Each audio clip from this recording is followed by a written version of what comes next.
Alam nyo, talagang grabe ang ginagawa ng Panginoon. Amen ba?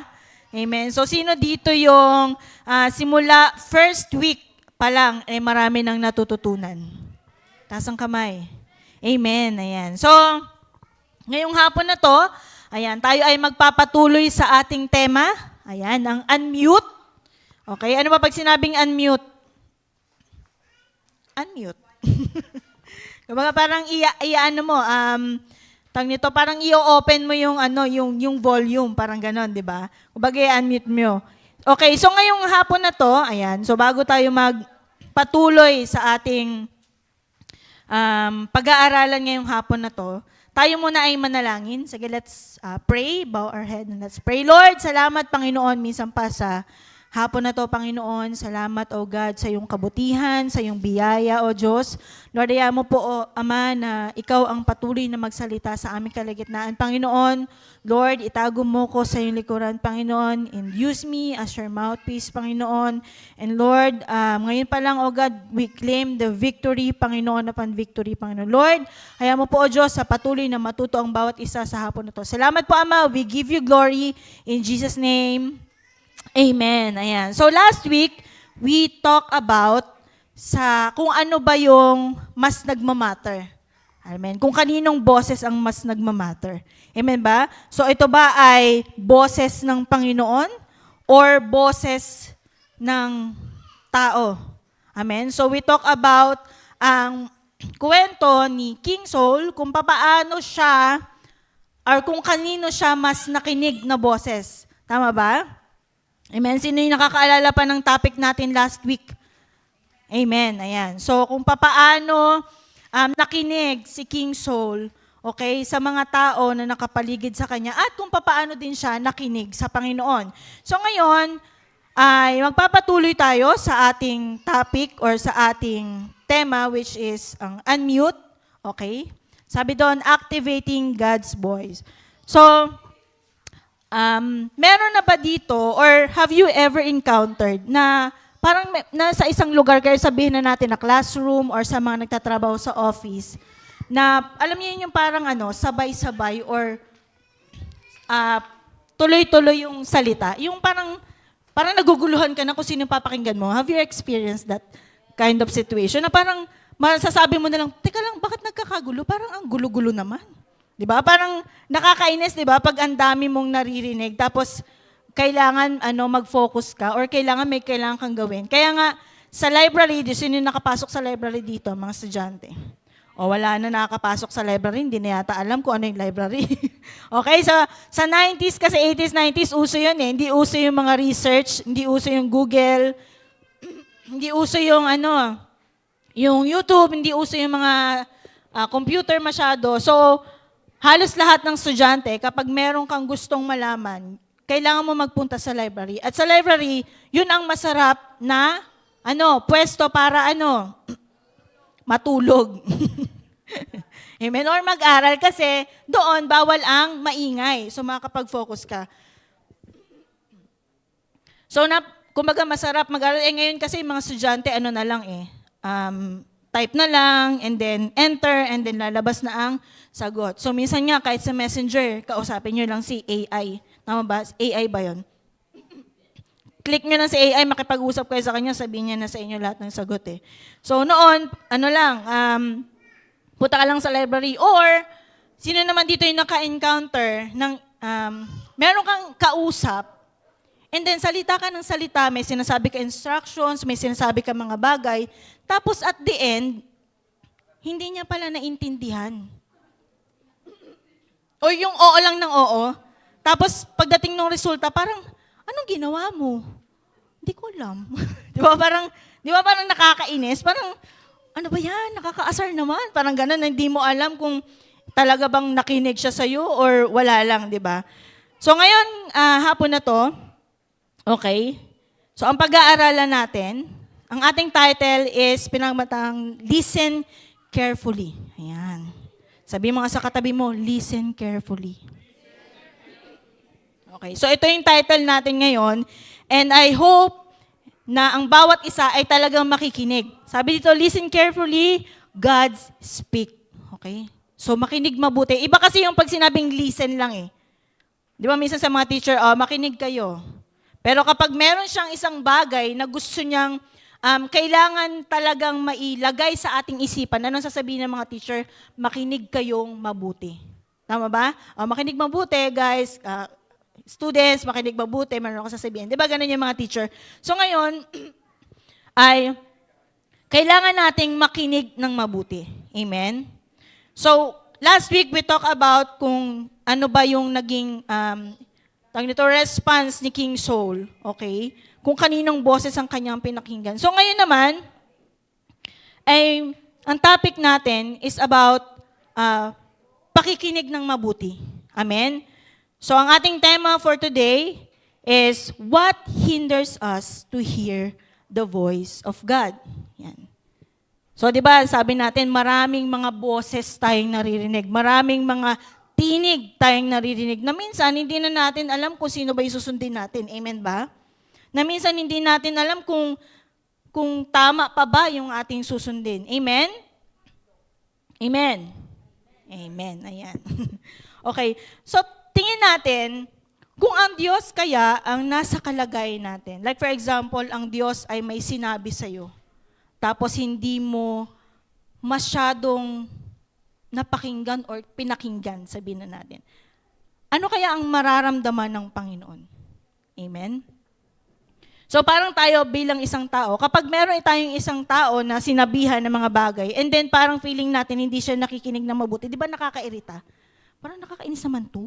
Ang dami ko instructions, lalo na sa schools, tama, yung mga estudyante, mga groupings, ang dami mong sinabi, tapos yung kagrupo mo nonchalant lang, di ba?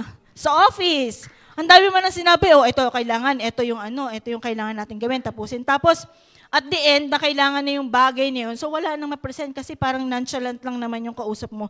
So ngayon, ang pag-aaralan natin, okay, so ano ba ang nagiging hinder para marinig natin ang boses ng ating Panginoon? Amen. So, ito ang aalamin natin ngayon at ang ating big idea, kung bagay sasagutin yan ng ating big idea. Okay, ang sabi dito, sa ating big idea, yan, the greatest barrier to hearing God's voice is a heart that hasn't fully surrendered. Ayan. So, ano ba ang number one na nakagihinder para marinig natin ang boses ng Panginoon? Yun yung puso na hindi fully surrendered sa ating Panginoon. Tayo ba ay surrendered fully sa ating Diyos? Masasabi ba natin na tayo 100% surrendered sa ating Panginoon? Amen. So malalaman natin yan ngayong hapon. So ano ba itong mga bagay na ito? Ano ba itong mga hindrances na ito? Gusto ko nang malaman kasi excited na akong sumunod sa ating Diyos. Wow. Parang ngayon palang susunod. Amen. So Kim, excited na ako. So ano ba itong mga hindrances? Number one, na hindrances para tayo ay makasunod sa kalooban ng ating Panginoon. Number one is sin.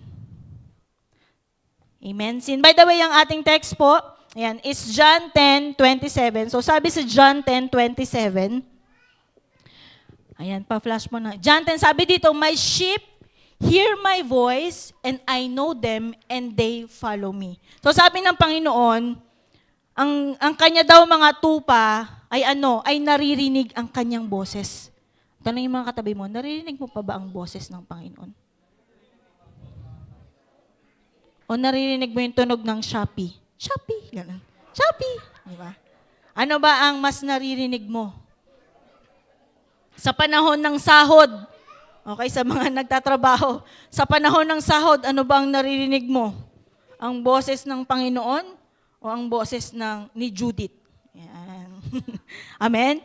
So, sabi dito sa ating text, sabi dito, my sheep hear my voice and I know them. O, sabi ng Panginoon, I know them and they follow me. Amen? They follow me. Sinusunod ako ng aking mga tupa. Kaya nga 'di ba palagi nating sinasabi, example, yung tupa ay alam niya kung ano yung boses nung kanyang nagpastol. Amen ba? Alam ko, pagkakatanda ko si Ate Shelley nagkwento nito sa youth camp daw nung kumbaga naging aware yung tupa na hindi yun yung pastol na sa kanya, kaya umalis na lang. So ito yung ating pastol, ay yung ating mga tupa, ay alam niya ang tinig ng pastol. So ngayon, ang tanong, tayo ay naririnig pa ba natin ang tinig ng ating Diyos? So number 1 hindrances is sin, o kasalanan. Amen ba? Sino dito yung walang kasalanan? Taas ang kamay. Amen. Praise the Lord. Lahat tayo may kasalanan. Kala ko may magtataas ang kamay. Lord, walang kasalanan. Amen. So, ang kasalanan ay, sabi nga ni Pastor Andrew kanina, sobrang rampant na ng kasalanan sa ating mundo. Amen ba? Kumbaga, talagang bulgaran, wala nang pakialam kung makagawa ng kasalanan, hindi yung mga tao. So, sa kanila, you only live once. Oh, you only live once. Gawin na natin yung mga bagay na nagpapasaya sa atin. Amen ba? And sa mga Kristiyano, ganito naman ang ating mga sinasabi, tao lang naman ako yung nagkakasala eh. Amen? Tao lang naman ako, hindi naman ako perfect. Hindi naman ako si Lord para hindi ako magkasala. Alam nyo ba, sa sobrang pag-claim natin sa sarili natin that we are only human at hindi tayo Diyos or hindi tayo kung sino man na perfect, alam nyo anong nangyayari? Nagko-compromise tayo sa sarili natin. And to the point, nakakasabi natin na hindi tayo Diyos or hindi tayo perfect. To the point, na paulit-ulit natin ginagawa ang kasalanan. Amen ba? Kasi kiniklaim mo lang palagi na hindi ka naman perfect eh. So ang gagawin mo, ay okay lang, magkasala. Kasalanan na naman niya, hingin na lang akong tawad sa Lord. May grace naman ng Panginoon. Amen ba? Amen ba, young people? Amen. And may I remind each and every one of us, alam niyo ba, hindi lang tayo basta tao. Sabihin mo sa katabi, hindi ka pala tao. Amen. Hindi lang tayo basta tao. Ano tayo? Anak tayo ng Diyos. Amen.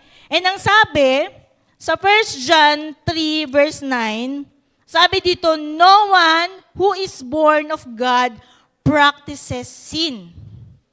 Amen? Because his seed abides in him and he cannot sin because he is born of God. Amen ba? So basahin natin sa Tagalog para mas maintindihan natin. 1 John chapter 3 verse 9. Sabi dito, ang tinanggap ng Diyos bilang anak niya ay hindi na nagpapatuloy sa kasalanan. Ulitin natin. Ang tinanggap ng Diyos bilang anak niya ay hindi na nagpapatuloy sa kasalanan. Sino yung tinanggap na ang Diyos dito? Amen. Ulit, sino yung tinanggap na ang Diyos dito? Amen. Sabi dito, kung ikaw ay tinanggap na ng Diyos at tinanggap mo Diyos, hindi ka na nagpapatuloy sa kasalanan. Amen? Sapagkat nananatili sa Kanya ang buhay na galing sa Diyos at dahil ang Diyos ang Ama niya, hindi siya maaaring magpatuloy sa pagkakasala. Kung ang Diyos ay iyong Ama, hindi ka na maaaring magpatuloy sa pagkakasala. So meaning, kung ikaw ay nagpapatuloy sa kasalanan, kanino kang anak? Amen? Amen ba, young people? Kung sinasabi ng salita ng Diyos na ang anak ng Diyos ay hindi na pwedeng magpatuloy sa kasalanan, tapos ikaw na nandito ngayon, nagpapatuloy sa kasalanan, ang tanong, kanino kang anak? Amen? Amen ba? Amen. So, ang kasalanan ng isang bagay na naghihinder para hindi natin marinig ang boses ng Panginoon. Dahil sa dami na ng kasalanan mo, amen, hindi mo na alam kung ano yung sinasabi, hindi mo na alam yung tinig ng Diyos. Why? Kasi mas gusto mo na lang mag-enjoy sa kasalanan. And to the point na hindi mo na naririnig ang sinasabi ng Diyos. Well, ang question naman dito, ganito Ate Kim, kasi nagpe-pray naman ako sa Lord Pero parang hindi ko kasi siya na marinig. Na-experience na ba yun? Lord, parang di naman nagsasalita ang Lord sa akin. Hindi mo ba talaga naririnig ang Diyos? O hindi ka ba talaga naririnig ng Diyos? O ikaw yung hindi nakakarinig sa Diyos? Amen? Hindi mo ba talaga naririnig ang Diyos? O hindi mo lang pinapakinggan ng Diyos? Iba kasi yun eh. Yung hindi mo naririnig sa hindi mo pinapakinggan. Parang sa magulang lang yan eh.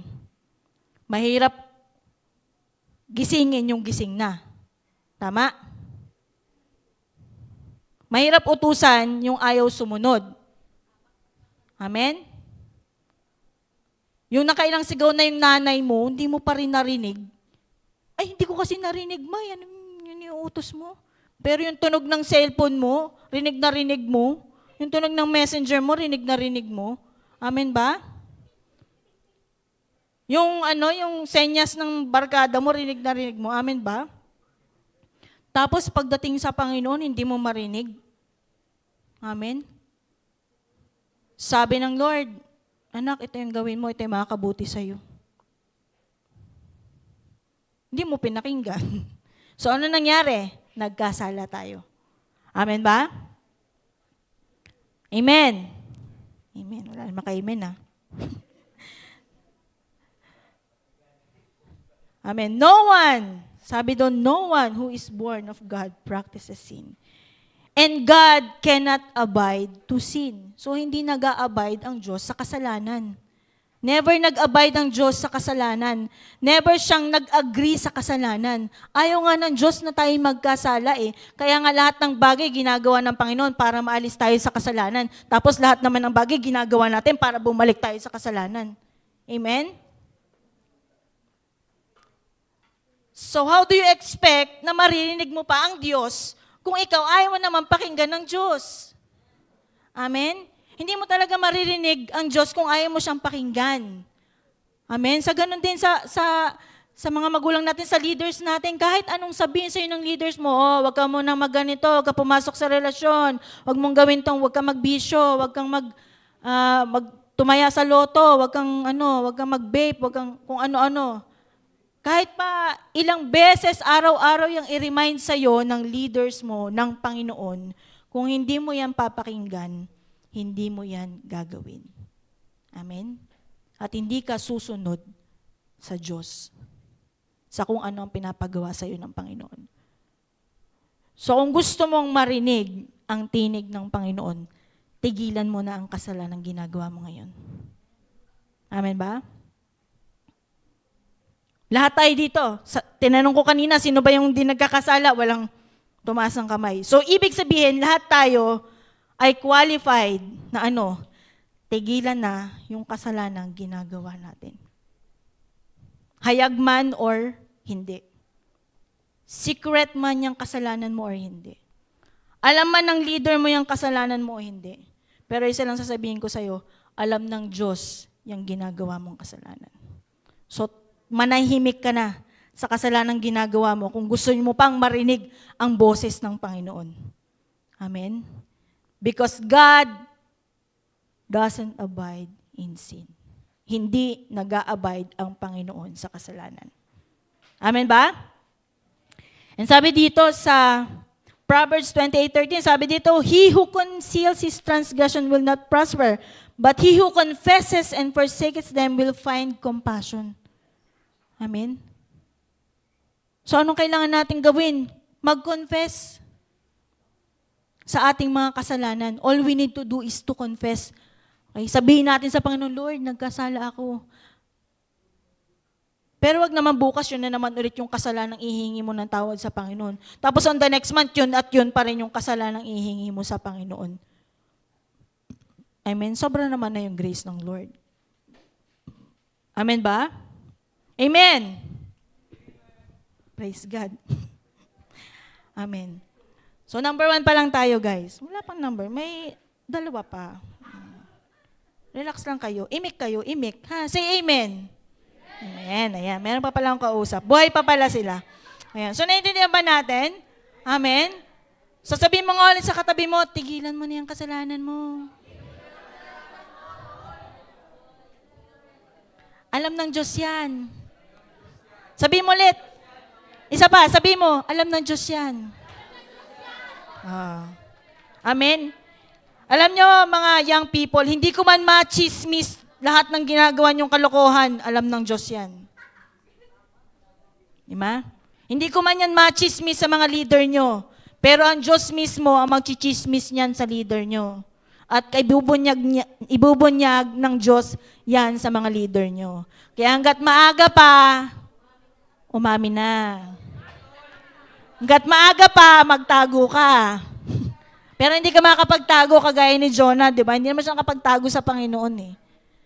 Hanggat maaga pa, mag-confess ka at tantanan mo na. Amen? Huwag yung confess lang ng confess, tapos gawa din ng gawa. Hindi ka nag-confess. Ano lang yun? Parang shinare mo lang. Share ko lang. Kakasala ako. Hi, leader. Share ko lang. Ito yung kasalanan ko. Ay, next week, ito na naman. Hi, leader. Ito na naman po. Ito na naman yung involvement ko. Same thing. Wala namang bago. Okay lang. Ganon, di ba? Okay lang, leader. Ito pa rin, no? Ano pa rin yung issue ko? Buhay na buhay. Di ba? Palakpakan. Palakpakan ng mga young people. Amen? So, buhay na buhay ang kasalanan. Okay. So, buhay na buhay kayo. Amen ba? So, number 2. Ayan. Number 2. Busy and distracted. Yan. Grabe talaga. Okay? We are too busy pagdating sa Panginoon. Amen? And we are too distracted pagdating sa Panginoon. Amen ba?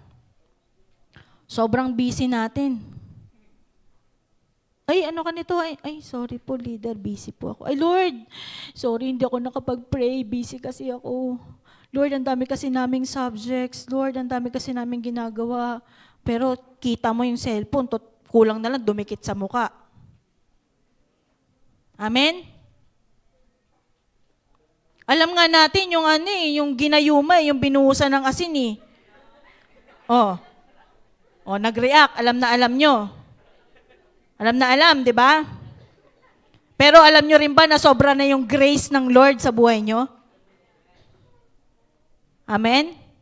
Alam na alam nyo yung ginayuma na binuhusan ng asin, pero hindi mo nga, hanggang ngayon, hindi mo pa rin alam na yung grace ng Lord sa'yo, sobra-sobra na. Tapos paulit-ulit ka pa. Amen? Dapat alam mo rin yun, na sobra na yung biyaya, pagpapatawad ng Diyos sa'yo, tapos paulit-ulit ka lang sa ginagawa mo. Amen ba? And we are too busy pagdating saan? Sa Panginoon. So hindi lang ito specifically na sinasabi natin na palagi naman ako ma-attend ng church nandun nga ako ng Sunday, nandun ako ng midweek, nandun ako ng devotion, nandun ako ng prayer meeting, nandun ako lahat, Ate Kim, kahit maglilinis, nandun ako lahat. Ang tanong, may time ka ba sa Panginoon? Personal time sa Panginoon. Nagde-devotion naman ako, Ate Kim, Naintindihan mo ba yung dine-devotion mo? Or nagbabasa ka lang para may maisulat sa notebook? At may maipasa kay Ate C or kay Pastor Andrew or Pastor Calvin or kahit ko kaninong pastor lang. Amen? Busyness ay hindi lamang dito sa loob. Busy naman ako, Ate Kim, naglilingkod ako sa Diyos. Media nga ako dun hindi tatanungin ng Diyos pag harap mo sa Kanya, hindi tatanungin ng Diyos, anong ministry mo? Media po. Pasok ka na. Hindi naman ganun yun Amen? Gano'n mo ba kakilala ang Panginoon sa buhay mo? Ang sabi kanina, kung ikaw ay anak ng Diyos, di ka na nagpapatuloy sa kasalanan. Amen ba? Sabi sa Revelation chapter 2, verse 4-5, sabi doon, but I have this against you, that you have left your first love. Di ka nakagaya ng dati. Amen? Dati, sobra yung pagpe-pray mo. Dati, sobra yung pagde-devotion mo. Sobra yung pananalangin mo. Ngayon, thank you Lord na lang. Amen. Bukas na pala yung amen. Thank you Lord for this day. In Jesus' name. Pag-gising na umaga, amen. Amen? Are we too busy to give time sa Panginoon? Ganun ba tayo kabisi para hindi man lang tayo manalangin at di man lang tayo makipag-usap sa Panginoon? So paano mo maririnig ang boses ng Diyos? Hindi ka naman nakipag-usap sa Kanya. Amen? Pwede ba yon marinig mo yung boses ng Diyos tapos di ka nakipag-usap sa Kanya? Pwede ba yon halimbawa si Ate C nandyan lang tapos di ako nakipag-usap sa Kanya tapos maririnig ko yung boses niya na may sinasabi siya sa akin? Amen? May sinasabi si Ate C sa akin tapos di naman ako yung kausap niya. So ano yun? Di parang mukhang ewan nun si Ate C, di ba?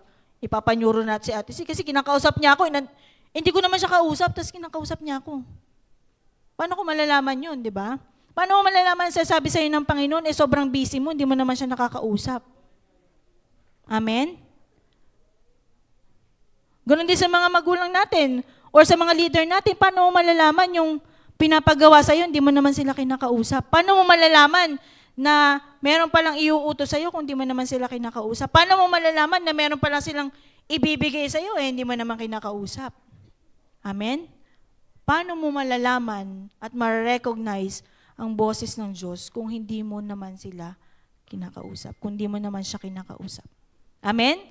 Parang sa mga magulang lang na dati yan di ba? Yung sa mga 90s. Kahit anong laro mo, kahit nasa ang lupalop ka ng lugar, pag yung tatay namin sumitsit, alam namin yun. Sit-sit pa lang, alam na namin. Amen ba sa mga mga nakaka-relate dyan? Mga medyo na, may edad na. Sit-sit pa lang ng tatay mo, alam mo na. Amen ba? Pero ngayon, tanggal na yung litid ng nanay at tatay mo, kakasigaw sa'yo, wala ka pa naririnig. Amen? Because we are too busy. Busy saan? Hindi naman masama ang maging busy ka saan? Sa pagtatrabaho, busy ka sa pag-aaral, gumawa ng mga something or anything. Pero kung yan na lang yung ginagawa mong dahilan, para hindi ka na makipag-usap sa Panginoon or magawa yung mga bagay na para sa Panginoon, then hindi ka busy. Ayaw mo lang makinig sa Diyos. Amen? Huwag mong gawing dahilan yung pagka-busy mo sa school. Huwag mong gawing dahilan yung pagka-busy mo sa work. Huwag mong dahilan yung pagka-busy mo sa cellphone para hindi ka magkaroon ng time sa Panginoon. Kasi kapag ang Diyos ay importante sa'yo, kahit gaano ka ka-busy, magkakaroon ka ng time sa Kanya. Kapag ang Diyos ay mahal mo, kahit gaano ka ka-busy, may time ka sa Kanya.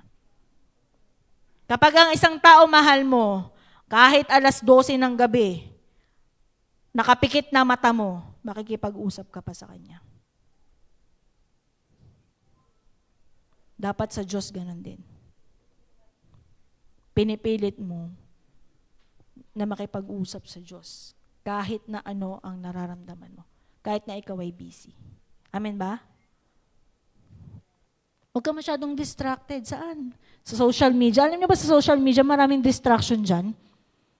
Amen ba? Pagbukas mo pa lang ng Facebook mo, ng Instagram, kahit paanong application yung binuksan mo, sobrang busy ng mundo ng application. Sobrang busy ng mundo ng social media. And to the point na dahil ikaw masyado nakatutok dyan sa social media, nandyan na yung standard ng buhay mo. Amen? May kita mo sa mga vlogger, kita mo pa lang, ay, ganito pala dapat pag nagmahal, ganito pala dapat itrato yung family, ganito pala. So ang point, wala na sa standard ng Diyos, nasa standard na ng mundo. Why? Kasi mas focus ka dun mas may time ka dun mas yun yung nakikita mo di nandun yung standard mo, wala sa Panginoon. Kung magkaroon ka ng mas mahabang time sa Panginoon kaysa sa social media, nasa ng standard mo? Nasa Panginoon. Kasi yun yung mas naririnig mo. Try nyo, minsan mga young people, kahit 1 week lang or 2 weeks, try nyo lang. Palagi nyo kausapin yung mga may edad, yung mga nanay, palagi nyo kausapin yung mga magulang nyo, tanungin nyo kung ano nangyari sa buhay nila, tanungin nyo kung anong nararamdaman nila, maiintindihan nyo yung buhay. Pero pag ang lagi nyo kausap yung mga kasama nyo, yung mga kaklase nyo na puro ang sinasabi, you only live once, yung ganito, buhay. tingnan nyo, hindi nyo maiintindihan yung mga magulang nyo. Hindi nyo maiintindihan yung buhay. Ang gusto nyo lang gawin, gawin yung mga gusto nyong gawin. Yung magpapasaya sa inyo. Sobrang saya nyo, nagawa nyo yung gusto nyo, pero di nyo naman nagawa yung gusto ng Panginoon para sa inyo. Amen? And it's because hindi mo na naririnig ang tinig ng Diyos. Because you are not fully surrendered. Because hindi ka nakikinig sa Panginoon. Amen? Amen. Mabilis lang tayo, huwag kayong mag-alala. Patapos na. Amen. And number 3. Yan. Last, number 3. Sabi dito, ano yung pangatlo na naghihinder sa atin para marinig natin ang tinig ng Diyos? People around us. Tingnan mo yung katabi mo. Kung yung katabi mo, hindrances yan para marinig mo ang tinig ng Diyos, layuan mo yan. Amen? Kung yung katabi mo, nagsasabi sa'yo na okay lang yung ginawa mo, ano naman, tawag nito, hindi mo naman masyadong okay lang yan. Layuan mo yan, kapatid. Amen?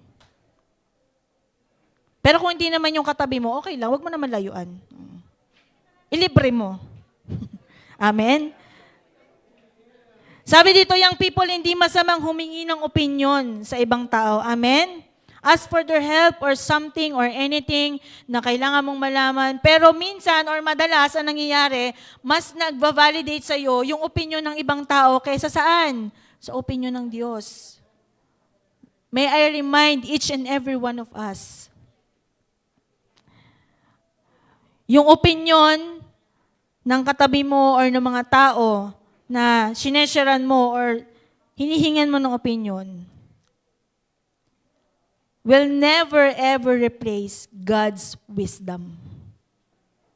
Amen? Kahit pa gaano katalino yan, kahit pa apo ni Einstein yan, apo ni Einstein sa ugat, sa paa, talampakan. Kahit pa yan ay apo sa ingron at matalino yan, hindi niyan mare-replace ang wisdom na nagmumula sa Diyos. At hindi niyan mare-replace ang plano ng Diyos sa buhay mo. Kaya lang minsan kasi nagsasobrang na tayo yung alam mo yung opinion na lang ng iba yung pinakinggan natin. Amen ba? Wala na yung opinion ng Diyos sa buhay mo. Nakinig ka na Kaya nga, ano nangyari kay King Saul? Inutusan siya ng Panginoon na patayin lahat, di ba? Walang ititira, bata, matanda, hari. Tawag nito, yung mga hayop, walang ititira Pero anong ginawa niya? Saan siya nakinig? Kanino siya nakinig? Sa mga tao. So ano nangyari? Ano nangyari nung nakinig siya sa mga tao? May tinira siya. Ang ganda naman ng intention ang ganda ng opinion ng mga tao sa paligid niya. Hindi naman masama. Tama? Ano yung opinion? Paano namin to? Tawag nito, gagawin namin tong alay sa Panginoon. Tinabi talaga namin tong matatabahan na to ng mga hayop para ialay sa Panginoon. Masama ba yung opinion nung nasa paligid niya? Masama, hindi. Hindi. Pero anong masama? Sinuway pa rin ni Saul ang utos ng Diyos. So what happened to him? Dinemote siya ng Panginoon. Tinanggal siya bilang hari. Gusto mo bang i-demote ka ng Panginoon? Gusto mo bang ang Diyos pa ang mag-demote sa'yo? Amen. Mahirap pag ang Diyos ang nag-demote sa atin. Amen ba? Amen. Sabi sa Psalms chapter 1 verse 1, sabi dito, how blessed is the man who does not walk in the counsel of the wicked, nor stand in the path of sinners, nor sit in the seat of scoffers. Amen. Mapalad daw. Sino ang mapalad?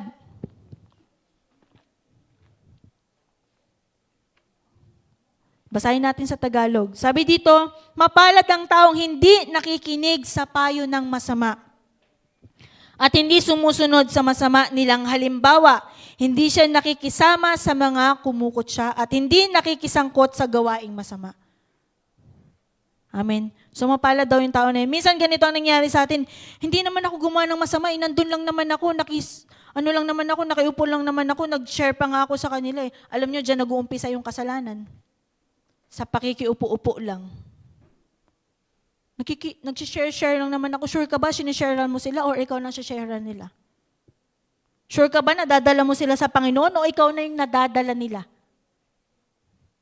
Amen? Well, hindi ko naman sinabi na hindi na kayo makipag-communicate or hindi na kayo makisalamuha sa mga tao na hindi nakakilala sa Panginoon kasi hindi naman natin may iwasan yun eh. Kasama natin sila araw-araw eh. Pero yung makihalubilo ka pa doon, makiupo ka pa, makisama ka pa, tapos sasabihin mo, malakas ako.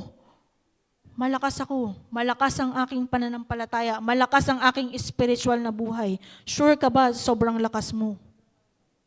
Amen? Si Jesus nga. Amen, si Jesus, galing pa siya saan? 40 days and 40 nights na fasting.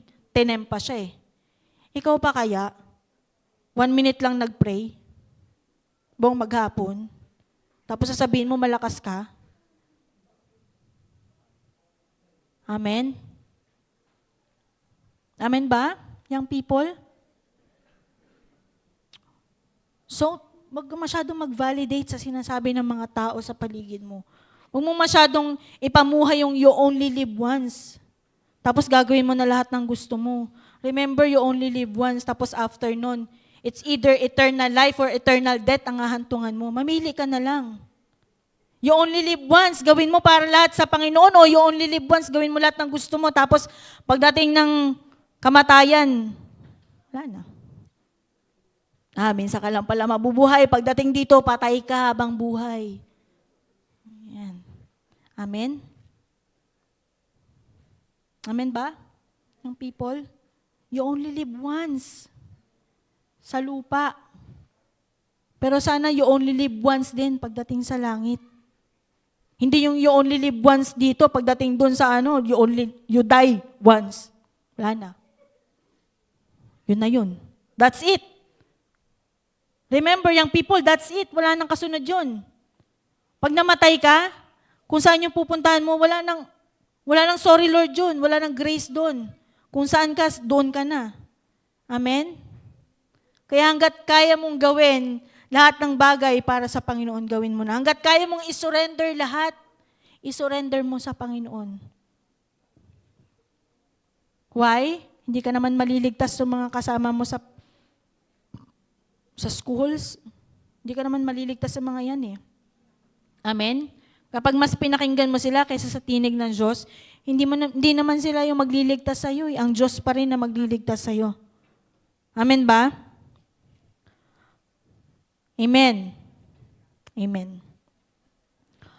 And ganito pa nangyari. Minsan madalas mas takot pa tayong mawalan ng kaibigan. Mas takot pa tayong mawalan ng kaibigan, mas takot pa tayong mawalan ng barkada, mas takot pa tayong makutsa ng tao sa labas kaysa mawalan ng Diyos.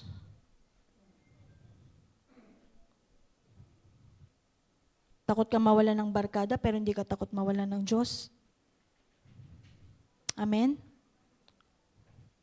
Takot ka sa sasabihin ng mga tao kasi parang feeling mo, inaano ka nila. Parang minamaliit ka nila or something na sinasabi nila na ganito ka, ganito ka. Ano ka na, maka-Diyos ka na masyado, hallelujah ka na lang. Mas takot kang marinig yun.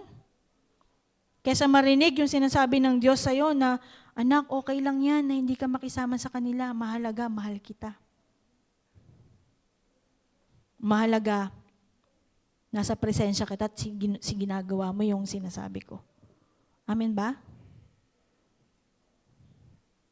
Ano ba yung mas nagva-validate sa'yo? Ano ba yung mas okay na pakinggan? Mas masarap ba talagang pakinggan yung nagva-validate ka ng mga kaibigan mo pero wala ka sa Panginoon? Or mas okay na mawalan ka ng kaibigan pero nasa presensya ka ng Panginoon? Amen?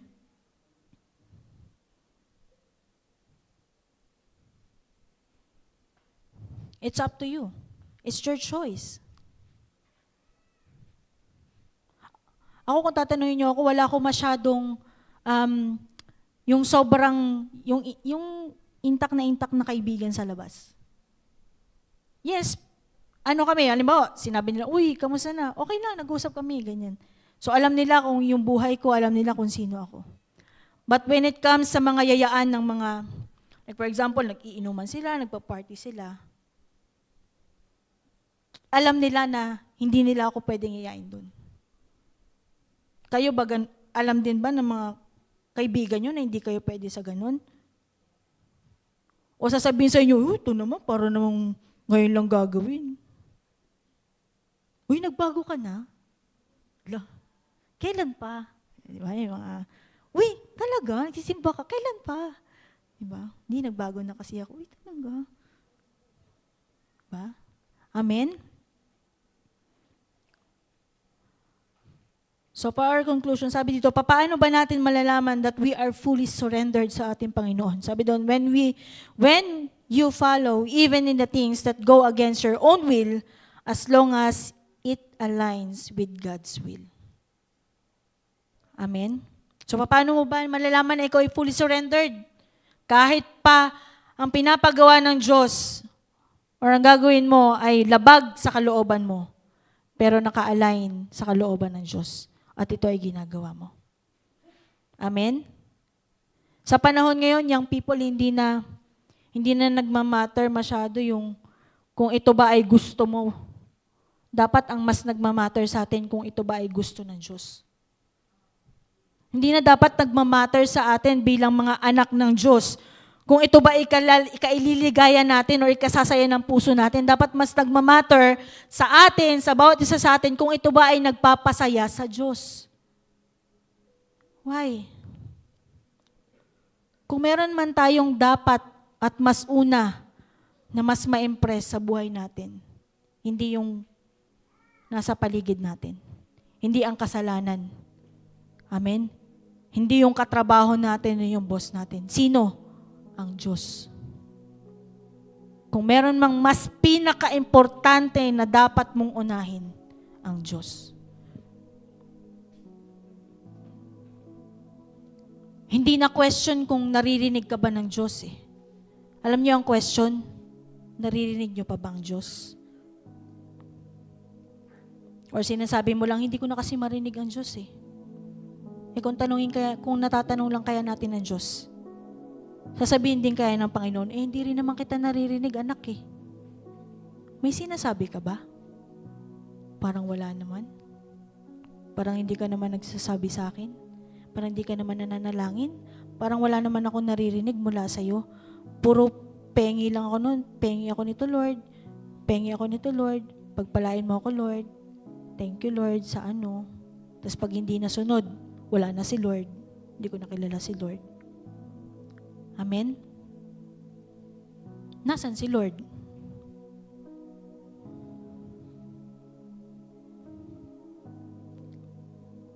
Na-try nyo pa bang kausapin ng Panginoon? Umupo sa isang lugar, lumuhod, sasabihin mo, Lord, sorry. Dami ko po palang nagawang kasalanan. Lord, sorry. Sobrang busy ko pala. Lord, sorry, mas nag-validate pa pala sa akin yung opinion ng ibang tao kaysa sa opinion mo sa akin. Have you ever tried to talk to God heart to heart? Kailan yung huli? Di ba dapat araw-araw?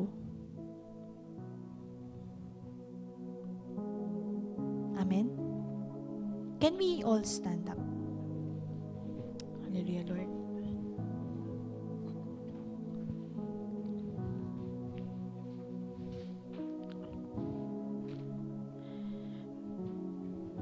Can we all bow our head and let's have time to talk to God right now? Just don't mind yung katabi mo. Huwag mong pakialaman yung katabi mo. Hayaan mo yung katabi mo kahit ano pang gawin yan sa harap ng Panginoon. Just talk to God. Kausapin mo ang Diyos mo. Kausapin mo ang Panginoon mo. Tell Him right now. Alam nyo, if we surrendered our heart to Jesus, if we fully surrendered our life to Jesus, magugulat ka, maririnig mo bawat detalye na gusto niyang ipagawa sa iyo. Kahit mahirap, and I tell you, young people, kahit mahirap, kahit hindi mo gusto, pag ginawa mo, makikita mo ang pagpapala ng Diyos sa buhay mo.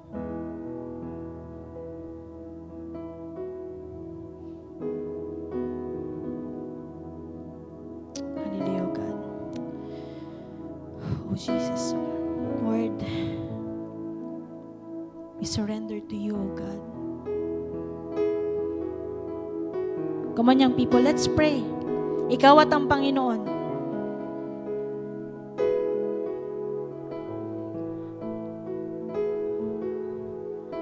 Lord, salamat, Panginoon. Salamat po, Diyos.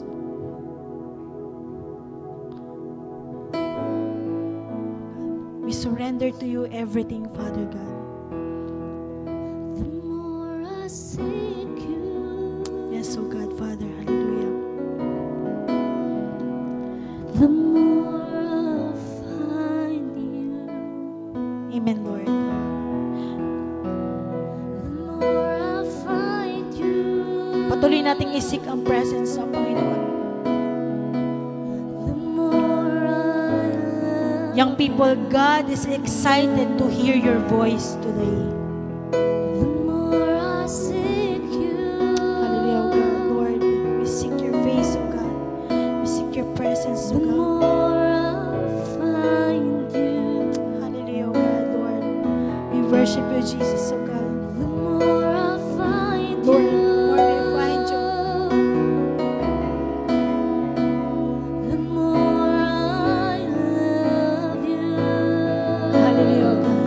I wanna sit at your feet, drink from the cup in your hand, lay back against you and breathe, feel your Hallelujah, Lord. heartbeat. Salamat, Panginoon, oh God. This love is so Lord, we deep, surrender to you our life, more Panginoon. than I can stand. Father, forgive us, oh God, Melt in your peace. sa mga kasalanan na aming nagawa, Panginoon, laban sa iyo, God. Lord, sa mga bagay na mas tinolerate namin kesa sa iyo, O Diyos. Lord, patawarin mo kami, Panginoon, O God. Sa mga unsurrendered na parte ng buhay namin, Panginoon, Lord, patawarin mo kami, Panginoon, O God. Lord, tulungan mo kami, Panginoon, O God, na mas i-validate namin, Panginoon, ang presensya mo, O Diyos, kesa sa aming mga nararamdaman, Panginoon. Mas i-validate namin, O Diyos, Ikaw, Panginoon, kesa sa ibang tao, Panginoon, O God. O God, Father, forgive us, Lord. We surrender to you our lives. We surrender to you our souls, O God. We surrender to you our spirit, Panginoon, O God. Holy Spirit, patuloy ka pong mangusap sa bawat isa, Panginoon, O God. Lord, salamat, Panginoon. Lord, alam namin, Panginoon, O God, na marami kaming nagawang kasalanan, marami kami, Panginoon, ginawang excuses sa iyo, O God. Lord, marami kaming ginawa, Panginoon, O God, na nagpasakit ng iyong kalooban, Panginoon. Lord, humihingi po kami ng kapatawaran, O Diyos. Patuloy mo pong baguhin ang puso ng bawat isa, Panginoon. Lord, I pray, Panginoon, O God, na sa bawat sang narito, Panginoon, kung meron pang unsurrendered heart, Panginoon, unsurrendered spirit, Panginoon, O God, ay winawasak namin sa pangalan ni Jesus.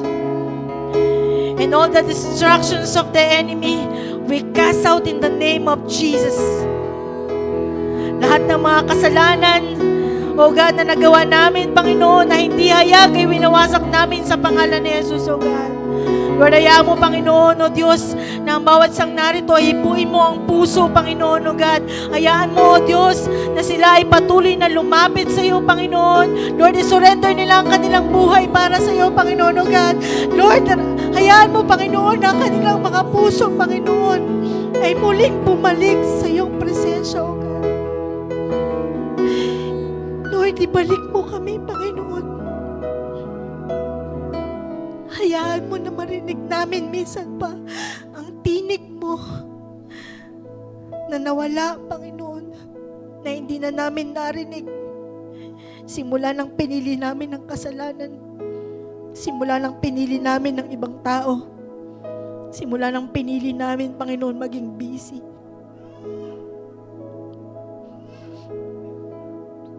Lord, I pray and I declare, Father, 100% surrendered heart and spirit for each and every one, oh God. I declare, Father, your forgiveness, Lord God, ng patuloy na asamin namin, Panginoon, sa buhay namin, oh God. Lord, patuloy kang mag-usap. Muli kang magsalita sa aming kalagitnaan, Panginoon. Muli kang magsalita sa puso ng bawat isa ko, Diyos. Lord, minsan pa, Panginoon, O God, kami ay nasasabik sa iyong presensya. Kami ay nasasabik sa iyong tinig, Panginoon, O God. Come on, young people, wag mong hayaan na matapos ang oras ito na hindi mo naririnig ang sinasabi ng Diyos sa buhay mo. Wag mong tigasan ang puso mo. Ibigay mo sa Diyos. Hallelujah, God, Lord, Father. Oh, God, we worship you, Lord, God. Lord, we surrender to you everything, Panginoon, oh God. Lord, we surrender to you our hearts, Father. Lord, we surrender to you our spirit, oh God. Lord, we surrender to you everything, Panginoon, oh God. Lord, hayaan mo, Panginoon, ang bawat isa, Panginoon, ay patuloy na mag-surrender ng kanilang mga buhay sa iyo, Panginoon. Come on, young people, open your mouth, open your heart to God. Huwag mong hayaan na wala kang sasabihin sa Diyos at huwag mong hayaan na wala kang maririnig mula sa Diyos sa hapon na to, God. Hallelujah, oh God. Father, Lord, we give you glory, oh God. We give you praises. Hallelujah, Father. Oh God. Oh God. Sige, patuloy nating awitan ng Panginoon. Patuloy nating purihin ang ating Diyos. Patuloy nating sambahin ang ating Panginoon sa hapon na to. Hallelujah, oh God. Oh, we worship you, God. My heart's desire overwhelmed. I will worship you. Come on, young people, worship your God. Worship the Lord. I will dance to the dance of heaven. Oh, my heart being drove by you. Jesus, oh God. We worship you, God. My heart's desire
love you, Holy Spirit. We love you, Jesus, oh God. Lord, we love you in our hearts, oh God. Hallelujah, God. Is where I wanna be, hidden in your clothes. It's everything I need. Hallelujah, oh God. Lord, salamat po. Salamat sa hapon na to. Salamat sa kabutihan mo.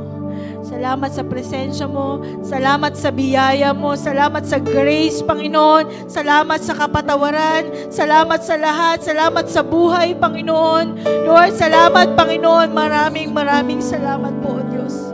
Lord, minsan pa, O God, we rebuke all the works of the enemy in our lives, O God. At hayaan mo ng bawat sang narito, Panginoon, I declare, O God, a 100% surrendered heart, surrendered spirit sa iyo, Panginoon, O God. Hayaan mo ng bawat isa, Panginoon, O Diyos, ay mas marinig ang iyong tinig, Panginoon, kaysa sa tinig ng mundo, O God. Lord, salamat po. Minsan pa, Panginoon, sa iyo po namin binabalik ang pinakamataas sa papuri, ang pinakamataas sa pagsamba at pagdarakila sa pangalan ni Jesus. Amen. Amen. Sige, palakpakan natin ang ating Diyos.